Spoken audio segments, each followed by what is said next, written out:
Welcome to Rope Dropping Knowledge, where we guide you through the magic of Disney.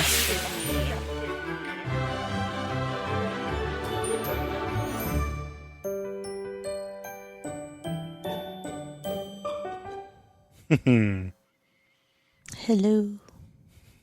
Not getting a magic band. Whatever.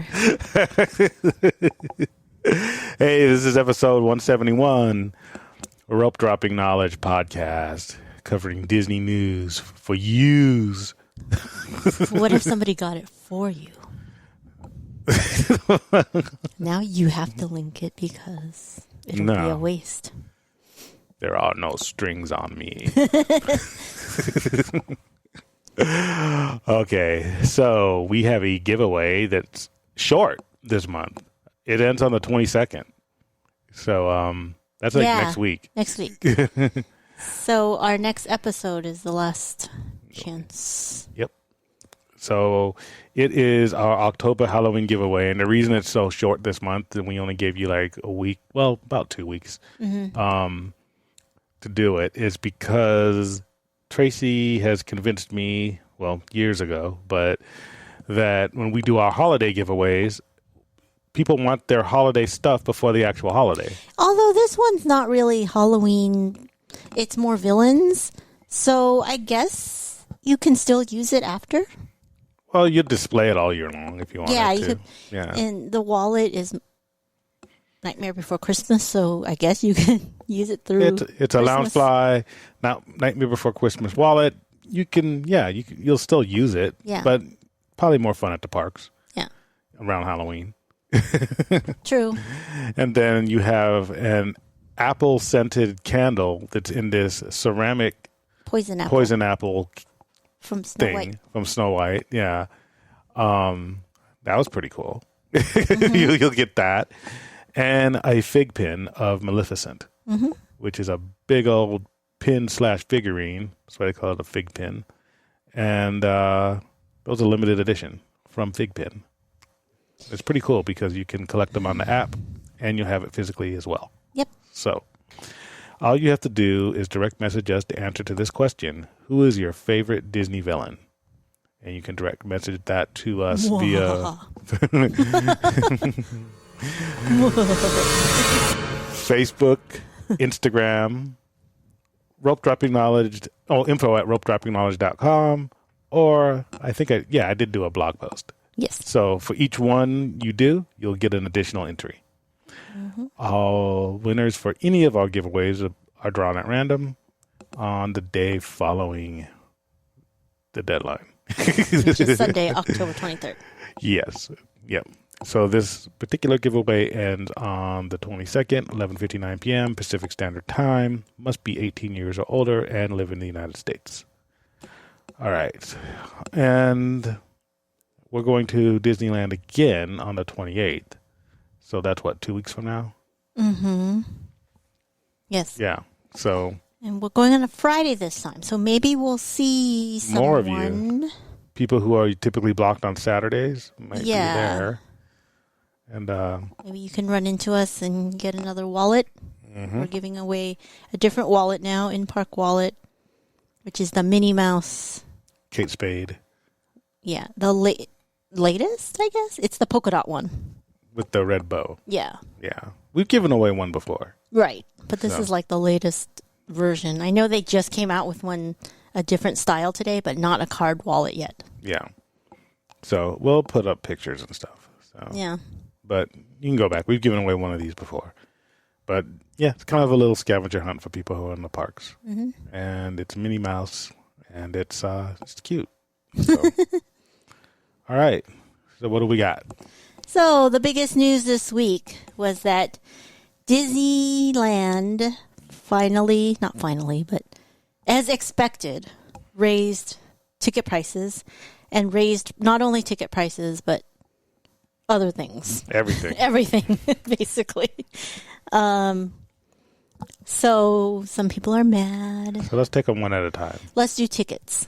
Okay. So ticket prices, single day tickets, of course, because still no announcement about new Magic Keys.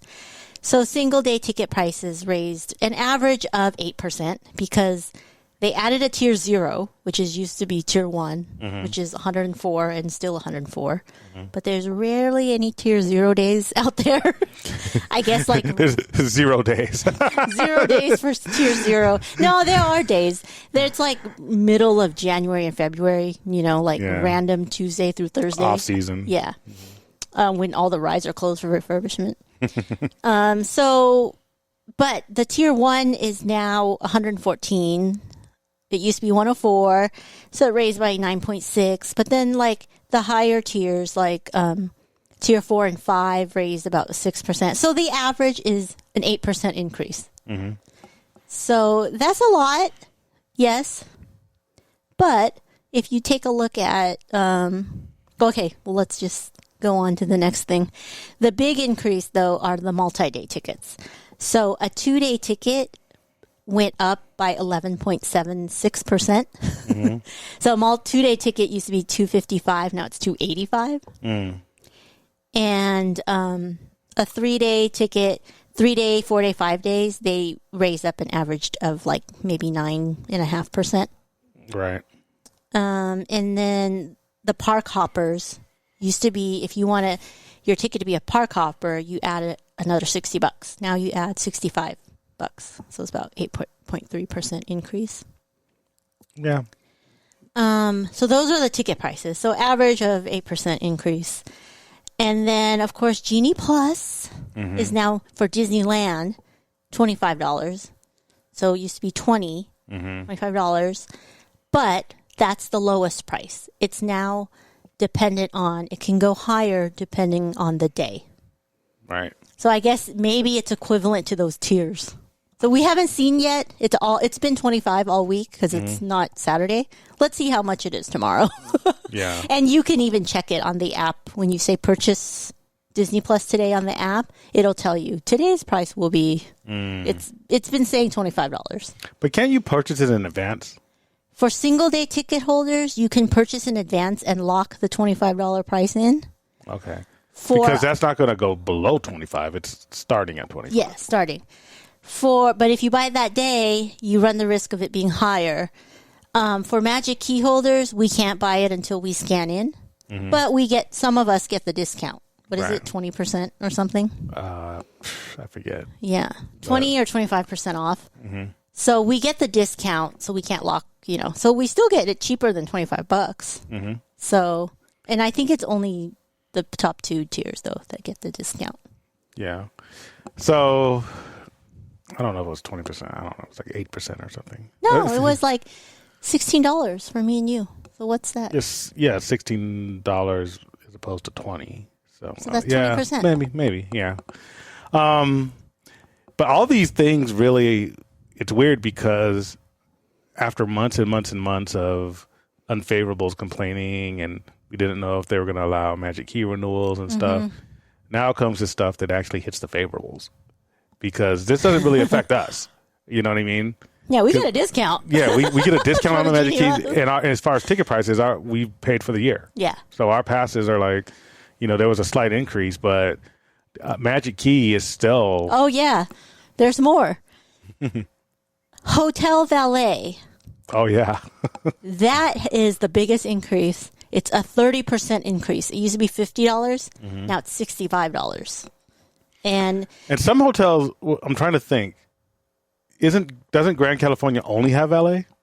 I think so. Yeah. Basically, it is all for the favorables. All these increases all affect the favorables. Because regular parking has not increased. And I always thought it would increase. So I always say it's 35 because I'm just anticipating it'll be 35 soon. Yeah. But it's still $30. Preferred parking did increase by $5. So, yeah.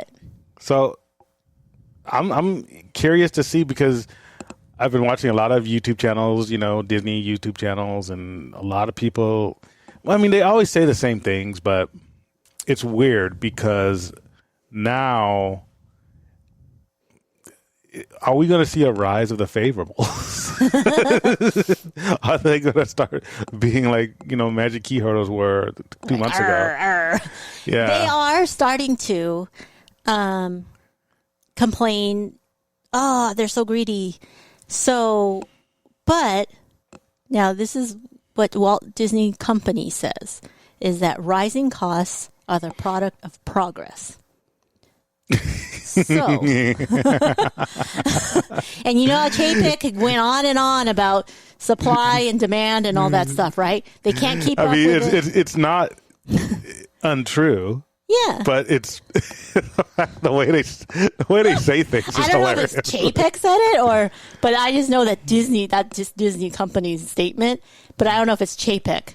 Right, because they would have said Chapek said. Yeah. Where they said, the Disney Company's motto is always like rising costs or part of progress. It's funny because every industry says that. It's kind of like, if you want to, you can't afford a house? Well, it's because housing prices are so high because of progress, because we're doing good. Aren't you lucky to live in a state with the average home price is $1 million? Isn't that, don't you want to? Would you want to live in a state where the average home price was $50? What kind of swamp infested place would that be? It's like Mordor. So you should be happy, even if you can't afford it yourself. You should be happy to be surrounded by people who can. Yes.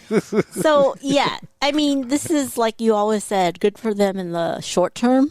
Yeah. Because, and he kept harping about, right, can't keep up with demand. Mm-hmm. And price increases are coming for sure, but he has to do it in a, what did he say, surgical way? And this is the surgical, like, nickel and dime, Genie Plus, parking, or whatever. Well, I mean, they did this all at once. So, yes, it's nickel and diming. But if you drop a bag of dimes on somebody all on the same day, it's not nickel and diming anymore. You're still just raising everything. Here's the thing. So I looked it up. I was like, okay, what is the rate of inflation? Right? And it is. Wait. We got to put on some corpo laughter. That's not corpo laughter. It's corpo laughter. This is what you guys sound like laughing at the working class from your ivory towers. Like that that reel that we just, like, I just, like, discovered another podcaster and the reels that he does of movies. And give him a shout out. It's called I forgot. DMSW podcast. Stands for Disney, Marvel, Star Wars. Okay. And he likes to... Can't make friends with people that not give them shout-outs. Sorry. You like the word promotion. When I used to be in MMA, and then we would have fighters at a gym and would say, okay, this guy just gave us, $1,000 for you to wear a T-shirt. They would get in a ring and they'd say all kinds of weird stuff. They would talk about weird stuff. I'm like, thank the sponsor. That's the only thing that matters. That's the things that get you paid. Yes, he does. He likes to make reels. Take reels. Not that he's sponsoring us. But. Yeah. I say reels of movies and then puts Disney spin on it. Yeah. And there's one of Peaky Blinders. And then I was suggesting, do one of Game of Thrones. And he did. And it was when Cersei blew up the scepter. Basically, Cersei is Chapek and the scepter is us. The sept, yeah. Yeah, the scepter. So anyways, so let me be Cersei for a while. Yes, so I looked up the inflation rate. It's 8.26%. So really, the rise of the ticket prices was 8%. It's really going up less than the inflation rate. It has nothing to do with Chapek's greediness or whatever. So I think it's just keeping up with inflation. At least for the single-day ticket prices. However, yes, I do know that Chapek was harping about, increase in demand and ticket price, not ticket prices. He just says price increases coming up. And they increase it not by ticket prices, but other things like food costing more, Genie Plus costing more, parking, other things, add-ons. And this is why, again, we always typically dumb it down to favorables versus unfavorables. Mm-hmm. There is kind of like, just like there is in real life, like you could say, oh, rich people. Well, there's different types of rich people. There's billionaires, there's people who are 100 millionaires, there's 10 millionaires, and then there's people who make like, $200,000. You know what I mean? Mm-hmm. And it's all relative, right? There are a group of quote unquote favorables that go to the parks maybe 2-3 times a year that aren't, from some oil dynasty or something. They're just normal people. Yeah, we have some friends, are just normal working class people who go to the parks. We'll probably see them soon. And it's just kind of like, this kind of stuff affects them. Mm-hmm. So it's still pricing out a layer of people, even though it's not affecting the magic key holders. Yeah, and locals know to just get the magic key because it's a better value. Yeah, if you can. They're not even selling them right now, though. Yeah, but for those who did, like our friends, did get them last year when they went on sale. Mm-hmm. And like my sister who knows that, hey, a 2-day ticket already costs as much as a magic key if you pay SoCal. For SoCal one. And that's the ticket that went up the most, the 2-day ticket. Like, what is it? What did I say? 30? Some ridiculous 11% increase. Yeah. 11.76. Yeah. So, and then, of course, you're going to get the rounds of, me and my family won't be going anymore, and da-da-da-da-da. But it's clear that, and I think this is what is true, what Chapek said, about a month ago, is that they cannot keep up with demand. Yeah. So if people still go, then the price should reflect that. So that's not really inflation notwithstanding, right? It's kind of like anything else. It's like if there's a demand, the prices are going to reflect that. And there's only so much space at the parks. Now, I'm not saying the parks have been overcrowded, but they've still been pretty packed. It's pretty packed on a weekday. We looked on a weekday and it was like pretty packed.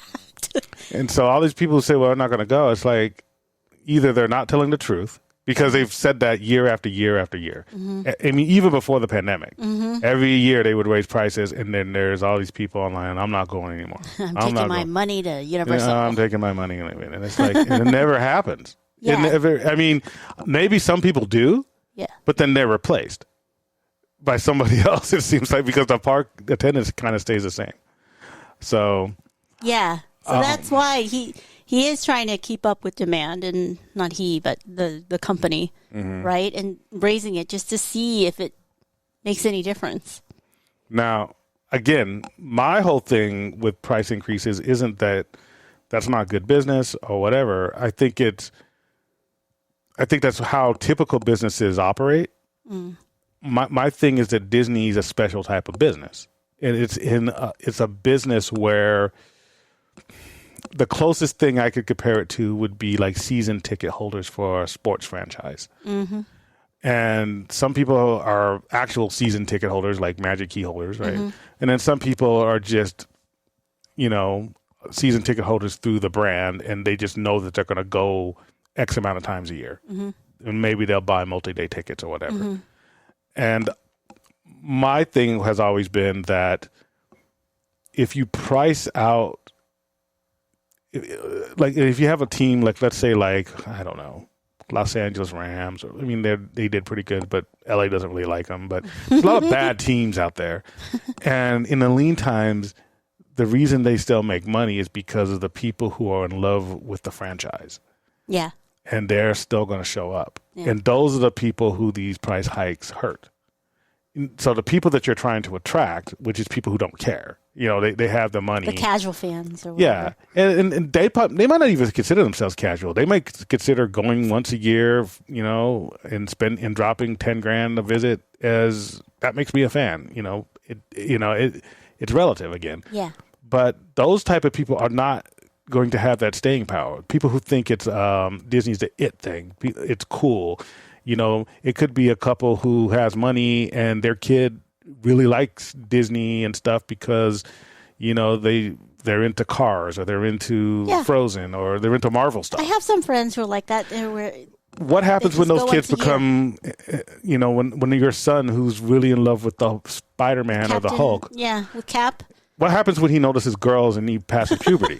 That's the thing I'm talking about, because is that same family when that kid gets into dirt bikes, or he gets into jiu-jitsu, and he gets into all these other things, right? And he actually doesn't really care about going to the parks anymore. Right. What happens? Does that family still go to Disney? No. Why would they pay to go to Disney when there's other stuff in their life? Because they're not really hardcore fans. But then they'll catch the other people who just had a 5-year-old. Okay, those like age out, but then there's always new people who have kids that are turn 5, and okay, let's get them. Right. But you're taking a bet that you're always going to be cool. You're taking a bet that this MCU thing is going to be a thing 20 years from now. Right. I think I love MCU movies. We got Black Panther tickets the day they sold them. But most people aren't like us. No, that's what I'm saying is that's why they're continuing to release movies and have those characters at Disneyland at the parks to reflect those movies. I'm like saying, but if the MCU is no longer cool, period.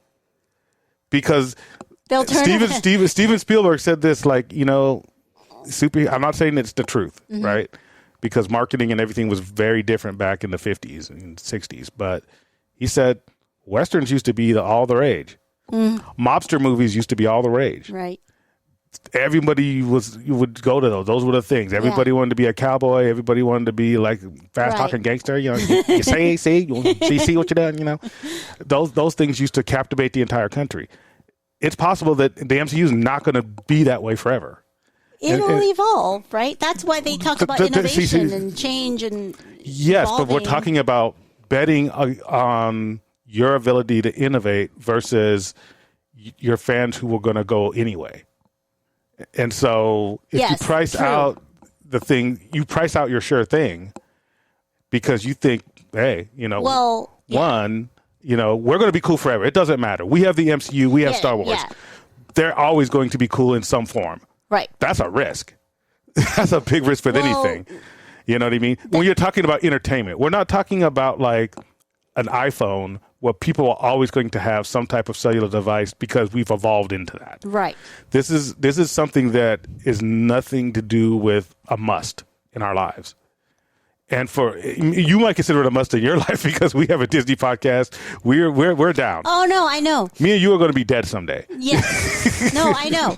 What I think they're thinking is they already have us. Whatever, no matter what we do, what changes we make, these loyal fans, these magic key holders will always be there. Now, it's growing the brand, growing to get more fans in, and even if it's like a single day fan, like the 5-year-old who's going to grow out of it, today's 5-year-old will like Captain America. Next generation's 5-year-old will like some other Marvel hero, and that's why they change executives all the time because they're innovating with the time. It's not going to be cowboys anymore, but the next generation it'll be Iron Man, and the next generation it's going to be Black Panther. So Kevin Feige's not going to always be here. The next Kevin Feige will be there will be a next Kevin Feige who's more innovative to keep up with the next generation. Is what they're thinking, that they constantly have to evolve and get new people in. That's kind of the way people think about climate change. You know what I mean? Next generation will figure it out. No, it's not next generation. No. You said the next Kevin Feige is the next generation, right? Right. Of creators. And that's they're figuring it out and changing and evolving. A company can't stay that way. That's why CEOs change all the time because they can't. Yeah, but you're making a bet that your next innovation is going to be just as effective as your current. It's gonna the next, no, not as effective, but they're going to cater towards whatever the next it thing, just like how cowboys evolved to Iron Man or whatever, and it's no longer Iron Man, right? Now after that it was Cap, and then I don't even know what it is now, the next whatever. Yeah, I guess what I'm saying is that there could be a time where they're not into any of that stuff. I mean, you're betting. So there's a thing what we in business called marginal cost, and that's the amount of money it takes to produce one more unit of production, right? Mm-hmm. And I was kind of talking about this week with some people about turnover in a company, right? Like, even if you have employees who aren't producing as much right now, you could try to get rid of them or whatever. But how much does it cost to replace them with a new employee and then get them up to that former employee speed. And if you have high turnover over and over again, like you're saying, yeah, we're going to keep getting new customers and new customers. There's a cost associated to that. It's not always shown up clearly, but it costs money just to get new people in. Innovation actually costs money too. Right. And if you already have people, sometimes it's worth developing the people you have versus trying to get new ones over and over and over again. And I'm not saying you don't try to get. I'm not saying it's one or the other. Yeah, because you always want fresh ideas. You don't want the old school. Like, look at the Disney website. It's because of but I'm talking about customers. So if you have a loyal bank of customers, people whose grandparents went to Disney. Yeah. Well, you don't want to price them out because those are the people. If you were wrong on that bet that that our innovation is going to be successful 20 years from now, these are the people who are going to keep you afloat. You see what I mean? Yeah. Because they're going to come regardless. Right. If you're saying, well, we don't really care about the sure thing because they're not giving us as much as we want right now because we're always going to be innovative. We're Disney, right? Blockbuster thought that too. Yeah. Well, that's why they got rid of Bugs Land. That's no longer the it thing. For the 5-year-olds that liked Bugs Land, they're now 20 years old. Marvel's a new thing. Let's bulldoze Bugs Land, and put Avengers Campus. That's innovation. That's like keeping up with the times. They got lucky. They didn't have any idea how big Marvel would be when they did the first Iron Man. Yeah, that's why I said that when they come out with movies, that's how they get the merch and the parks. People who like the movie will get hooked with the merch in the parks. Yeah. So it starts with the movies. I'm not saying that they can't innovate. My point is if you're putting all your eggs in innovation instead of your loyal customers that were going to be there anyway. Yeah. No, I'm not saying it's right to put all your eggs No, in I'm not saying right or wrong. I'm saying smart. 50, I'm saying smart. Yeah. Right? I don't think it's smart. I'm saying you could probably have both. Yes. And if you're choosing one over the other, it's not... Well, actually, I don't think it's 50. It should be 60% innovation, 40% keep up with the loyal whatever. Because there's lots of companies who thought they're... I remember when Nokia was the bomb. Nokia was running the world of cell phones. Right? Yeah, they didn't innovate, right? They didn't they were innovating. Or whatever. They did innovate. The thing is that sometimes you can't innovate as fast as a competitor. Sometimes there's a market shift where what Apple did was they came out with something that it was something that you can't even conceive of. So when you say that, well, don't worry, we're going to always innovate to keep up with the times, you're assuming that your minds are the sharpest. Oh, yeah. You're assuming that, you're assuming that you say, well, we're coming out with new movies. You're assuming that even movies are going to be a thing in 20 years. You know what I mean? Mm-hmm. There might be a metaverse thing that Disney hasn't even touched. And it's not that they couldn't. They have the money to get into any business, but then you have something called first mover advantage. Yeah. There could be something right now that's going on in the background that we haven't even heard of. Right. Well, they are getting into the metaverse space. Well, I'm just giving that as an example. Yeah. I'm just saying that there could be something, if you know about it, then they're probably already in it. I'm talking about the unknowns. Yeah. And they could shift not only shift an industry, it could create an entirely new industry. Mm-hmm. And all of a sudden, we didn't think that would happen. I mean, it's like Netflix, right? Every big business that has ever existed thought that they were going to be around forever. Mm-hmm. And my point is, why not take out some insurance on that? Why not? Don't just be confident. Treat your loyal fans nice. If you have if you created you have this once in a. I'm not saying that he didn't have flaws, but Walt Disney was a once in a multi-generational genius in the sense that he created a brand that has lasted longer than his lifetime. Mm-hmm. And people are still going to the thing. It's 100 years. We're celebrating 100 years. 100 years. The chances of you coming up with another Walt Disney, you might be able to come up with another Kevin Feige that can make a good whatever. Yeah. But my point is that you're probably not going to get another Disney. And that's not in any industry is lucky to get like one of those in every 100 years. Mm. So you had one. Why waste the thing that he gave you, which is multi-generational fans? Why price them out of the market? What started with Walt innovated. I'm not saying it didn't innovate. Innovation is not the argument. the thing is that successful. There's something called successful innovation. You could try to innovate. Innovation isn't always successful. Every company's always going to try to innovate, but you can't just assume it's going to be successful. Now, I will say this: the people who are making the decisions now won't even be a part of Disney if it bombs 20 years from now. Right. You know, Chapek's already 62, I think, this year. So he's probably thinking, well, that's not my problem. You know, but if he wants his kids to keep their stocks, you know, it might be their problem. I'm just saying, from a Disney fan, as a fan of Disney as a whole, right? I would like to see this company and the things that I've experienced, the feelings I've experienced. It might be in a different form. You know, continue for multi-generations. I want Mia and Emmy to be able to experience it as an adult. I want their kids to be able to experience it as an adult. And if they are priced out because we're giving them Disney stuff all the time, their parents are, and all this stuff, they already didn't renew. And they were more hardcore Disney fans than most of my friends. Yeah, they are pretty hard.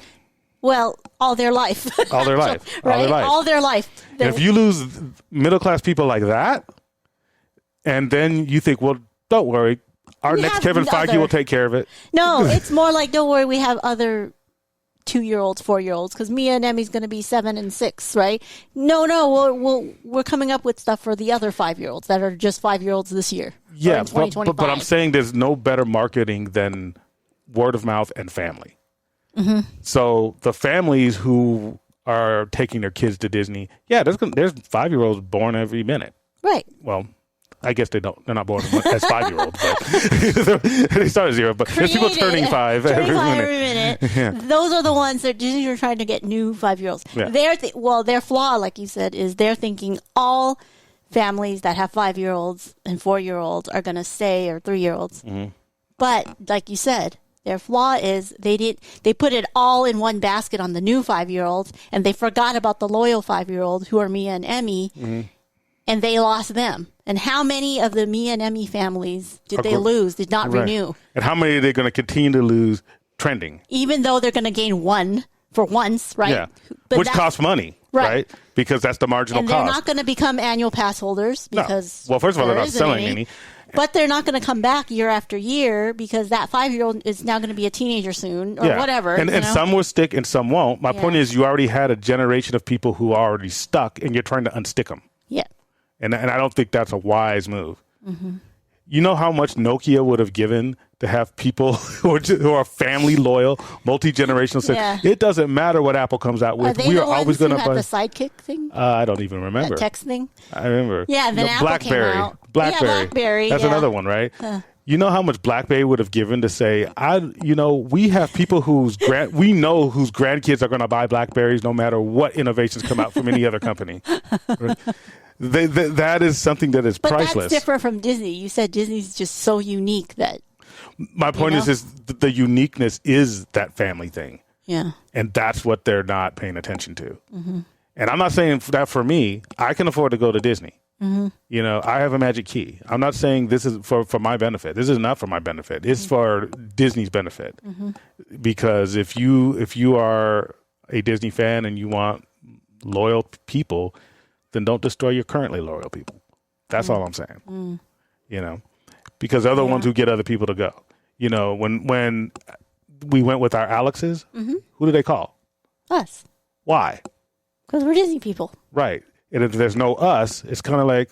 it's too much of a headache. We're not going to go. Because he left everything. They left everything to us. Like, you book the Genie Plus, you book the Lightning Lane. We're just going to follow you wherever you go. I mean, the only thing we did was ask them what they wanted to eat. But even then, they're like, oh, whatever you want. You do everything. We were their plaids. And those aren't even people with kids. Yeah. You know, so kids are even more of a headache to bring there. And if the kid is not into it, if the kid is into... I have no idea. I have friends they're both attorneys. They might be going to Minecraft Land. Or something. Or Mario, whatever, Epic World or whatever. Who knows? But no, I have friends they're both attorneys, live in L.A. They have 2 boys. They have a little girl now, but they had 2 boys. And I think the boys were like toddler age, like 5, 6, and the other one was 4. Like me and Emmy, but boys. Right. And they've never been to Disneyland, but their boys are all into the Marvel heroes. Captain America, Iron Man, Hulk, all that. So when they heard Avengers Campus was opening, they're like, oh, let's go. So the boys can see, their heroes. But, they didn't know that you have to stand in line when Avengers Campus first opened. Yeah. So they took them to the back lot, and they're like, oh, yeah, here, this is Avengers Campus. And the kids were happy. But they are both attorneys that you could have, I guess that those are the people that Disney's trying to hook, but you're not going to hook them like that. They're just there for, they're into Cap and Iron Man. But But they don't have a family legacy. Yeah, right? they're not like, oh, we're going to come back until when they're not coming there. Your kids are into anything at 5 years old. Yeah. They're not going there. The people that you want to keep are the people it's like, I'm going there because my dad brought me here. Yeah, exactly. And if you lose those people, then you're cutting a line. It's like, ants, how they follow each other in a line and because of a chemical trail. And then as a kid, you kind of hear about that in school. So you smudge your finger across the trail and the ants don't know where to go. That's what they're doing. They're smudging their finger and they're breaking up the ant trail. Yep. And that ant trail, maybe those ant trails are only bringing you maybe $20, $30, a person per visit. Because my friend's not coming back. But they're coming forever. Right. So I think they're looking at it like, well, we want the people who are going to drop, 10 G's per visit, da-da-da-da-da. And these people who are only spending like 30, 40, maybe $100 per visit, they're not contributing as much as they're taking up space. But those people who are not spending as much money, the reason they don't spend as much money is because they're coming often, but they're coming forever. Yeah. You're basically crushing your own infinity gauntlet. So because people like my friend, they're not going to come back again. They're just going to be, oh, okay, this will do. All right, that's it. And maybe they did spend $1,000. I don't know, but no, if they only spend $1,000 once, yeah, exactly. From what I know, it looks like if you have to spend another $30 to get somebody in to spend $1,000 who's not going to come back again, I don't know if that's a good investment. Yeah. So we'll see. We will see. Anyways,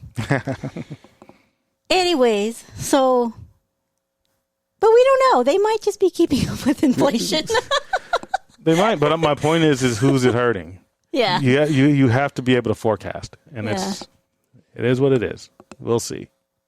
Well, there's other add-ons that they added this week, which is the Magic Band Plus at Disneyland. Oh, by the way, Disney World, they didn't increase Genie Plus price. It's still $15, but they did make it a per day basis type of thing. So $15 is the base, and then the price will increase based on the day, the crowds, and all that stuff. Right.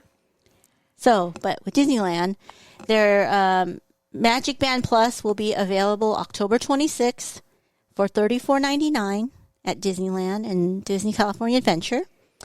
And then Magic Key holders get early access on October 19th.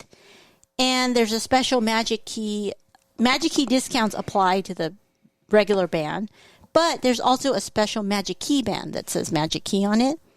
And that's $10 off. So that's $24.99, I think, is what one of the Gothic Rosie's things said. But she just put it down, so she might be fixing something to put it back up. But anyways, there is a special Magic Key band that is further discounted.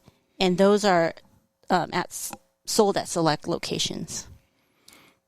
I don't know if I'm getting a Magic Key, Tracy. I'm telling you. And I know a lot of people are asking us because a lot of us are locals in the West Coast who don't use this thing. Did I say Magic Key? Magic Band. Magic Band Plus. It's Magic Band Plus. Not the regular Magic Band that doesn't do anything or something. I don't know. Something that does a little bit more than nothing. So, but a lot of people have asked us because, no one in Disneyland knows what this means. Like people who were at Disney World, they've been using this forever. But of course, it used to be free if you stayed at a Disney property. Right. Now it costs money for everyone. But they're asking us. So we thought we'd bring Dole Whip Float next week to tell you all about it. Hopefully, she can make it. You're trying to get her to convince me. To convince me, I'm going to convince her out of the one. Well, apparently it does a lot of things besides, like we said, I told you before, you scan your band instead of taking out your phone. And you always make me do it anyway. So why not make my life easier? You're my Magic Band. Yeah, that's why you don't want it, because I have to do all the work. do all the work. Yeah. I take out my phone, put in the scan thing, make sure somebody doesn't cut me in line while I'm trying to scan my phone, and then try to elbow them if they do. All this stuff. So you do it now. Buy your band and scan your own hand in there. We'll see. I doubt it. We're going to buy you one, make you use it, and then you're going to like it. You're going to use it and be quiet and like it. Angry Tracy. Oh, speaking of cutting in line. Yeah, I just wanted to clarify that you don't want anyone's car to blow up. No, I don't want anyone's car to blow up. Even though Anakin is my spirit animal or spirit villain or whatever. No, I thought we'd revisit this because I did see after we talked about it, I don't know if the phone listens to us, but I saw a couple of posts about people cutting in line. They're like, what is the etiquette? And what do you guys feel about, families who not cut in line, but excuse me, trying to meet up with the other part of their family. Mm-hmm. And a lot of people are peeved about it. But at first I was like, well, it's fine if somebody needs to go to the bathroom. You have kids that need to go to the bathroom and then you go back. That's fine. But when it's 2 people in line and then 6 people going, excuse me. I don't think all 6 people had to go to the bathroom at the same time. They're just I don't know. Just holding a seat. Wanting an extra 5 minutes or I don't know what. So, I mean, I'm not too annoyed about it, but I don't know. There's a lot of people that told me that it happened to them, and they were like, ugh, and they thought of me. And I'm like, well, as long as you didn't wish bad things to them like I accidentally did. I'm going to blame it on English is my second language. She blames everything on English as her second language. And when I say I kind of secretly wish their car blew up. She came to the United States when she was 3. So when I said I wish their car would blow up, I didn't mean blow up. I just meant smoke coming out. Okay, that's better. But anyways, yeah. Yeah, I think, again, rise of the favorables. This is what people would do at other venues, because people who go to Disneyland a lot, magic key holders, and then people who just go a lot, right? Mm-hmm. Whether they get single day tickets, multi-day tickets, but they go maybe multiple times a year. They usually don't do that. It's people who have this sense of scarcity and urgency because it's kind of like when you open it's kind of like you get a new dog and you open a door and he runs out because it's oh, it's that adrenaline. Let's go. Yeah. And they think that they're missing something because there is that sense of excitement and scarcity, right? Mm-hmm. You could easily wait for your family at the beginning of the ride, outside the queue. Yeah. And then you get in ride. It's still going to be a 40-minute wait regardless. Yeah, maybe you help them save 10 minutes. Yeah. But it's not really that big of a deal. It's not really eating up too much of your day. And then, it's like that woman you said, we talked about who jumped on the boat. You don't want to be like that. Yeah. And then half the time that you don't know in the queue and they end up letting people go by anyway. It's just, I don't know. I think but that's something that you would only learn. That's something that favorables, wouldn't know, because they're the people who come, drop a lot of money and don't come to the park that often. Yeah. They don't come as often to see it as often to make it to seem annoying, Yeah. Because I get uncomfortable even if I have to go to the bathroom. I'm even just me going, excuse me. So I either hold it or try to go to the bathroom before getting in line.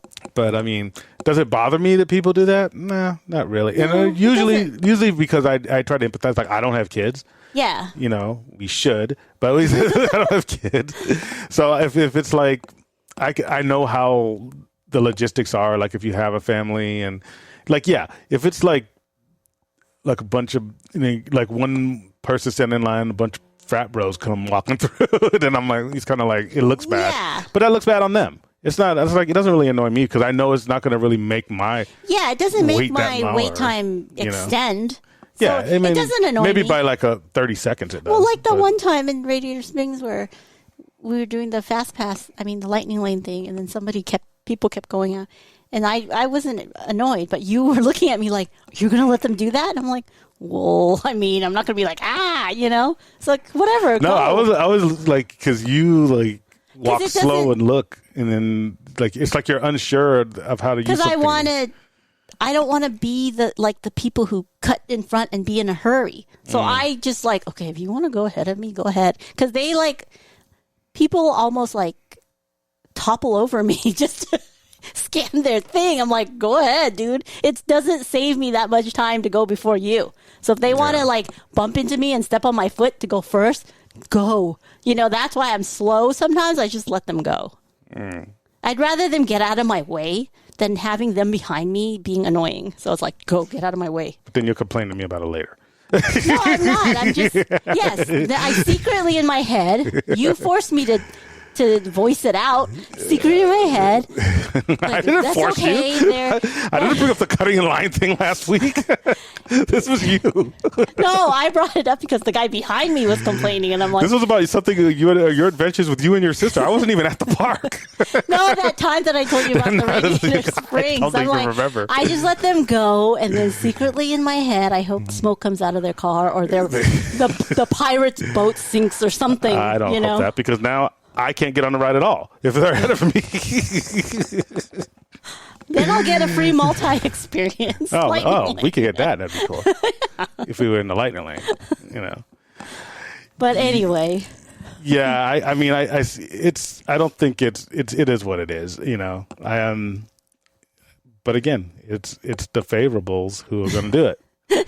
And now some of them are going to be, they're lesser favorables who come to the park more but don't have magic keys. They're the ones who get hurt by it because they're not going to go to the park as much as us. But if their experience is ruined, it's that same people that I was talking about, that same middle tier of people who it's like, we only come 3 times a year and it's Christmas and forget it. And people kept cutting in front of us. But usually when people come to Disneyland, they have a good experience afterwards. Most people. I would They're say. like, oh, we had fun. Like, they were stressed out about it during and whatever. But like, in the end, it was worth it. We had fun, or something. But you guys hit us up. Tell me what you think about people saving spots in line.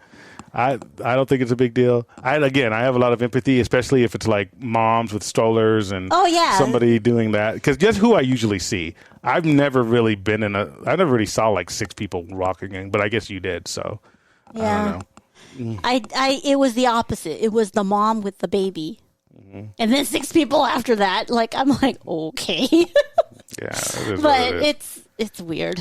But again, and it was for I typically don't get mad at people who do stuff that I've probably done somewhere. Maybe it wasn't at Disney, but it's somewhere in the past. No, I get it. Even if it's like 2 people, because if I was going with my mom, and my mom always has to go to the bathroom, so it's like if me and my mom had to leave to go to the bathroom, we came back. Even I would yell at my mom, be like, "Mom, don't do that, no." But if it was like that, like 2 women or something, or 2 people, it's fine. But 6 adults, like the guy with the 2 boys, it's like, all right, the boys had to go to the bathroom or get a snack. But at Universal, they do have like snack carts and bathrooms throughout the queue. But they're still getting out. They're still getting out and coming back in. So it's like, no, it's just please go to the bathroom before. But if you have kids, you can't help it. The kids need to go to the bathroom. And I think some families don't. They're not together like all the time. So it's not even like they went to the bathroom. It's like, hey, we got, fast passes, lightning lanes to go on a line, and then the mom and the kid happen to be there in line, and then they're waiting, and then instead of waiting outside, they're just like, oh yeah, we'll meet you there, and boom, and then that's what happens. They might have been on some other rides or getting food or whatever, and it's not really. I don't think it's like malintent. I don't think it's like, oh, you know what we're gonna do? Yeah, to I don't save think 30 it's that seconds. either. You know what I mean? It's like. No. It's just trying to meet up, but even then, that's like, ugh. It's a bad look, but I mean, that's on them. That doesn't annoy me. It's like, dude, I wouldn't do that with my family because it's just because I don't want to look bad. Yeah. You know what I mean? Because I know people might not empathize with me, for whatever reason. But have we let people come and get in line with us before? Yeah. Yeah, it doesn't bother me. It's like, oh, yeah, your husband's up there. Go, go, go. Like, kind of like that, but, yeah. Yeah. All right. It's Taste Talk with Tracy. Mash some magic in your mouth. Oh, this sour candy thing that made us pucker. Sour candy churro. So we were at Oogie Boogie Bash, and I thought, oh, I want a churro. But then when I got to the churro cart, I was like, oh, it has a special churro for today. Well, not today, for Halloween.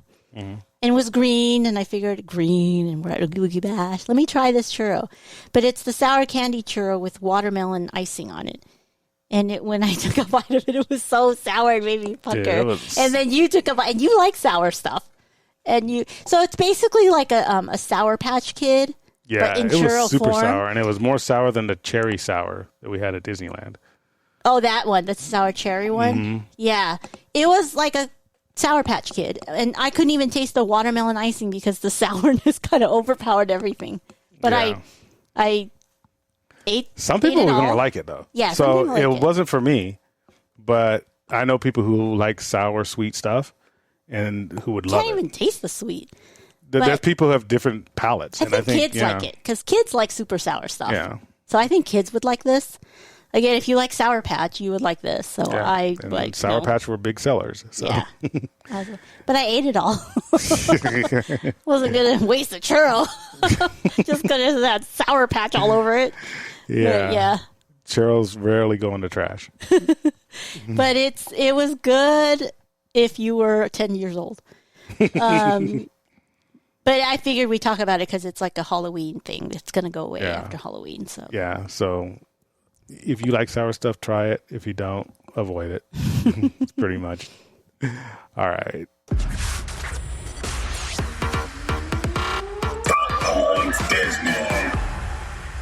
Dot Points Disney. So Blade looks like it's going to be delayed a bit. The Blade movie starring Mahershala Ali. It's on hold because the director just quit. For no apparent reason. Well, we don't know if it was for no reason. There's always a reason. Well, there's no reason given. There's no reason stated. Yeah. Bassam Tariq exited the project at the end of September with no public explanation.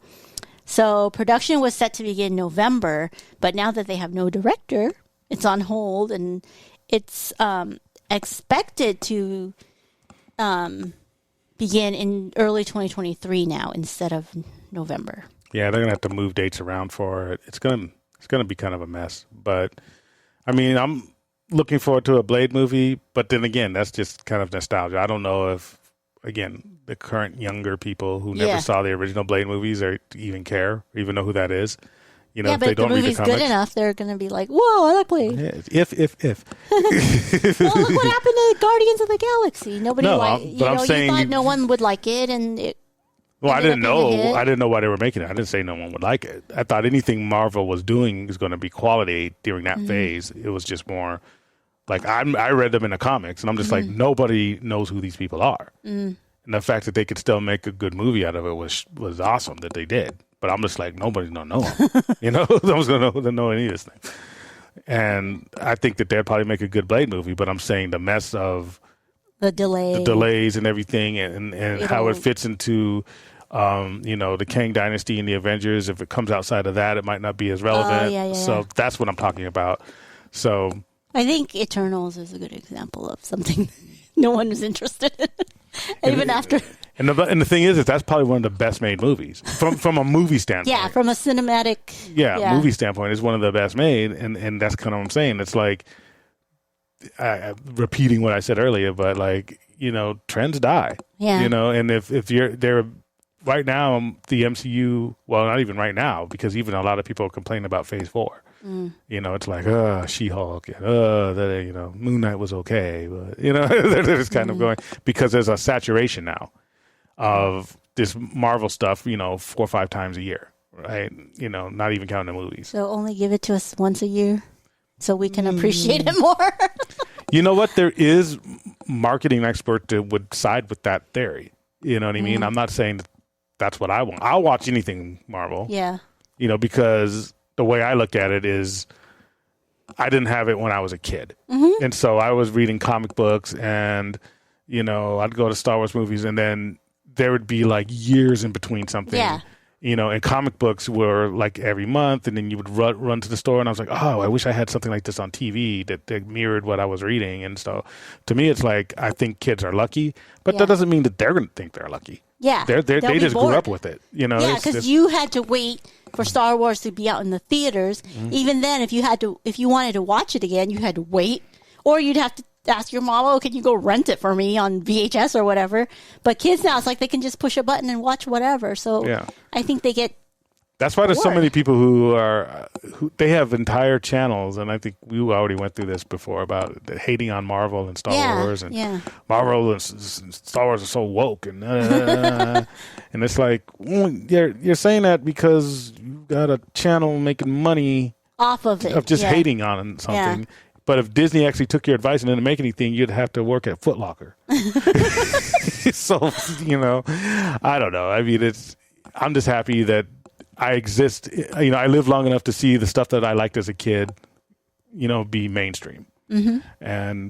But again, I also admit that the things that I like aren't going to be always liked. So it is what it is. It does bring up a thing that kind of goes back to both of our topics, like one of, Disney, depending on their trends to survive and cutting in line, because I remember, and I told this story I think before, like The Empire Strikes Back came out. Mm-hmm. We were the first in line to see it, lined up like 2 hours ahead of time. And your mom had to go to the bathroom. My mom had to go to the freaking bathroom. We still got in. That's why she had to be, excuse me, to come back, because she had to go to the bathroom. Yeah. And I could see. But it wasn't like 10 people. But this is back in early 80s. So it was like, so when that's the biggest thing going on in the country, people were annoyed. But it was one person. In the 80s with Empire Strikes Back. I guess I would have too. I'm like, dude, just stay here. Don't do anything. Don't make any sudden movements. Just stand here. Like, that is like cutting in line at the Super Bowl. Even me. And you have to understand, this wasn't a ride. This is something that had limited seating. Right. Limited seating. And you got this lady, well, I need the Batman. Well, even me standing in line to see the Mandalorian experience at Star Wars Celebration. Like, nobody leaves. Stand right here. I don't care if you're hungry. I don't care if you have to throw up or whatever. Just stay here. Exactly. So I get it. So from that point on, I have empathy for everyone cutting in line, because we let my mom cut in line at the premiere. She didn't cut in line. She left to go to the bathroom. Whatever you call it. We let her do it for the premiere of The Empire Strikes Back. So for the history, for karma's sake, I can never beat down, yell at anybody who does that, because I got a cosmic pass on that one. That's why I told you. I was like, oh, thank goodness my mom didn't have to go to the bathroom in line at Disneyland, because she always has to go to the bathroom. Because there's nothing at Disneyland today. There's nothing that you will see in your lifetime that equals the premiere of The Empire Strikes Back at a mall. Okay? No, I kind of remember. I did Batman with my family. You don't remember. I did Batman with my family. Batman was not The Empire Strikes Back. You don't know, youngling. I don't. You don't know. Like 2. Exactly. I was probably still in Vietnam. I don't know. Yeah. That's probably the only thing that could compare to Empire Strikes Back. It's a freaking war. All right. Escaping on a boat. What do we got next? Okay. Society of Explorers and Adventurers. So this now all comes back to me. And I wasn't even... You know this now? Because I didn't even recognize. No, I know it because I saw the symbol. Oh, yeah. When they said that... Well, first let me talk about the movie. There's a movie coming out. So this is some Disney secret society that is kind of like... Here, I have kind of the description. I couldn't remember it, but... It's sort of like the Haunted Mansion in a way. It's kind of like the Haunted Mansion, where it started as a ride and it's lore. It's like Disney lore, and it started as an attraction at Tokyo Disney. And so the characters are Mystic Manor. It's like a Mystic Manor attraction and Hong Kong Disney has it too. So it's a fictional society with intense and detailed mythology behind it. Sort of like Haunted Mansion. So now they're making a movie about it, and it's directed by Ryan Reynolds and Qui Nguyen. So it's going to be funny. It's going to be funny. So this now is called coming back because they had this symbol, and they said that this is. And I saw the symbol before, but but I never knew what it was. It's rumored that this is what Tarzan Treehouse is going to be replaced. Is that what we saw the symbol? Yes, it said C SEA. Yeah. And I was like, what? Then it's rumored that Tarzan's Treehouse will be replaced with this C thing. Now I know it's called Society of Explorers and Adventurers, because that's one of the rumors that will be replaced. That will replace Tarzan's Treehouse. Yeah. The other rumor was Encanto, but this makes more sense because it's near Indiana Jones and the Jungle Cruise. Jungle Cruise, yep. Adventureland. So, anyways, when you see them, so that's what I mean. They make a movie and then they put it in the parks. Okay. I'm not saying they don't do that. I'm just saying it might not always work. And then what if this movie was good? They'll gain some more like Haunted Mansion type fans that are like younger. I just remember I would say the same thing that the Secretary of Defense has been saying for the last few weeks. Hope is not a plan. No, I'm not saying it's hope. It's hoping. The formula or whatever. Yeah. So. Formulas don't always work. Okay. So, and then the other news is Marvel Comics. To join next year's Marvel Comics is Disney 100 Years of Wonder celebration with variant covers starring Mickey, Minnie, Donald, Goofy, and more. Yeah. So it looks like they'll have variants of Cap and Iron Man, but in Mickey and Minnie form. With Disney characters. Yeah, Marvel's starting that to join the 100-year anniversary. And cute. Yeah, Some good photo ops, I think. Yeah. Will they be at a... Well, there's Justice Mickey, which is like Mickey dressed in Cap at Avengers Campus. So, new Space Mountain board game from Ravensburger is now available. There's a board game for Space Mountain. I don't know why, but okay. Good. We don't really play board games. We should start. We give away board games, but we haven't done anything. All right. Well, I think that's it for us today. Yep. But we will be back next week. Hopefully with Doe Float On to sell you the Magic Band Plus. Trying to scam me into something. Scam me on Magic Bands. Trying to use Jedi mind tricks. All right. Well, remember our giveaway. Talked about it at the beginning of the podcast. And I'm Brian. I'm Tracy. Stay magical. Bye. Thank you for listening. Be sure to like and subscribe and visit us at www.ropedroppingknowledge.com.